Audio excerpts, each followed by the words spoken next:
In just over 2 years since their last face-off, France will once again confront South Africa on their home turf. That previous encounter, a dramatic 29-28 loss, still haunts many in the French camp.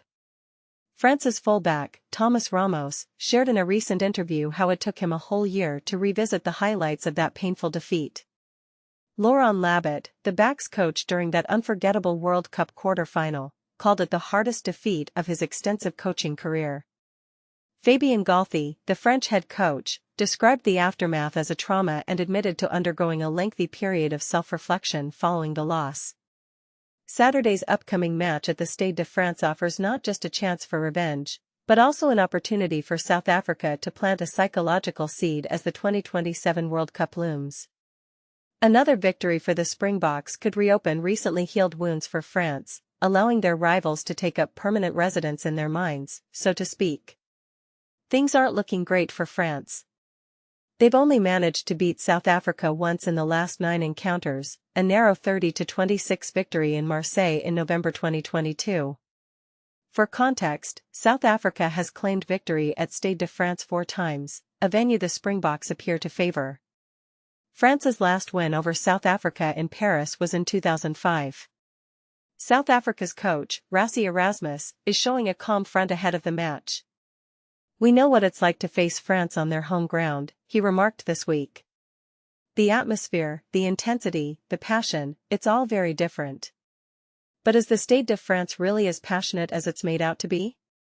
One French broadcaster noted that in 2023, the stadium felt cold and poorly designed for generating an electric atmosphere. It's akin to having England's national rugby matches hosted in Liverpool rather than in London, a setup that doesn't quite align with the country's rugby culture. Meanwhile, cities like Marseille, Toulouse, and others in southern France, where rugby is deeply embedded in the local culture, have proven to be much more favorable venues for France. Marseille, for instance, saw France defeat South Africa in both 2022 and 2002, and Toulouse hosted a famous victory in 2009. These cities have the kind of passionate crowds that you might expect when the top teams face off. What makes matters more complicated for France is the financial strain of having to travel to Paris.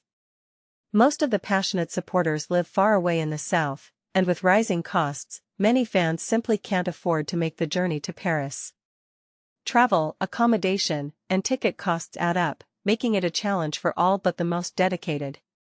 Despite the public optimism, privately, Erasmus is likely feeling confident about his team's chances, especially given France's absentees.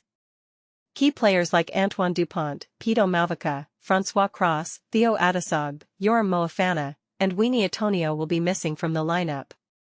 In particular, Atonio's absence will worry Galthy the most.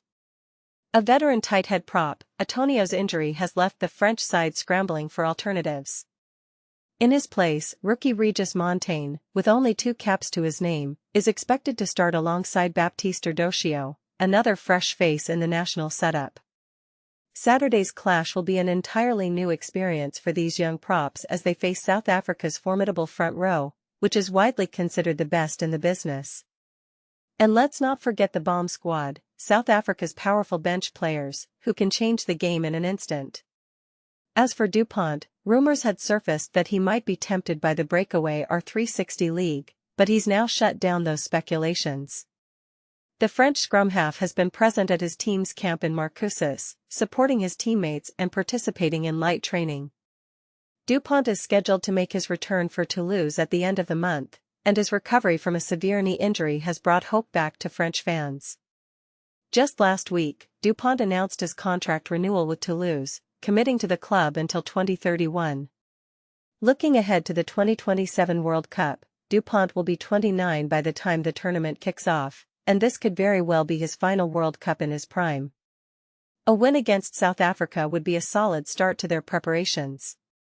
But if France falls short once again against their bogey team, it might trigger a wave of anxiety, leaving them with a serious case of Les Bleus, literally and figuratively.